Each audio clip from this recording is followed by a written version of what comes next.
going on, guys? I'm Alex, and this is Steve Wolterman, owner of 1031 Federal Exchange. We're a qualified intermediary, facilitate all types of exchanges in every state and even internationally.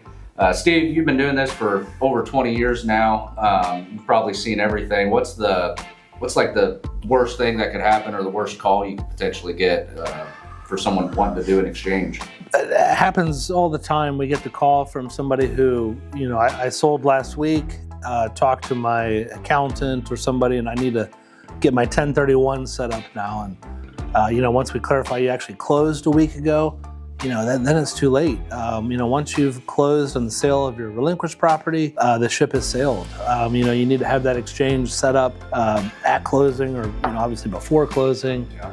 And once you take constructive receipt as a taxpayer of the proceeds on a sale, you've blown the chance for a 1031. There is a very narrow window to reclose the transaction, but you got to completely unwind it and get the cooperation of title company and the lender and both sides. And I've yet in 20 years to pull off an actual rescission, So and be able to redo it. So let's just say it's over. If you sold, you're done. So they basically have to undo everything they just did.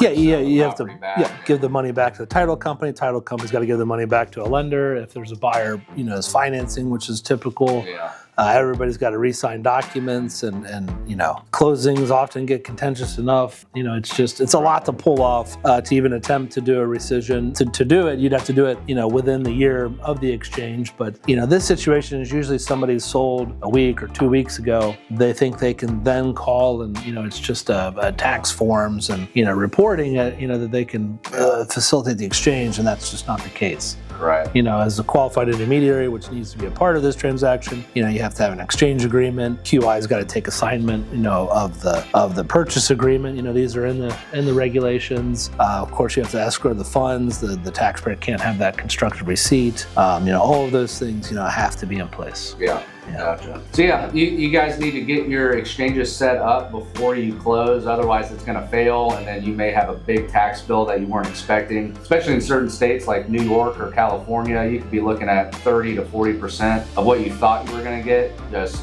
going straight to the IRS as a tax bill. So if you guys are listed, or if you're thinking about selling some property this year or in the future, just give us a call. We're always happy to talk to people, no matter where you're at in the process. We'll get you a plan straightened out and make sure you don't have to, pay those taxes right away.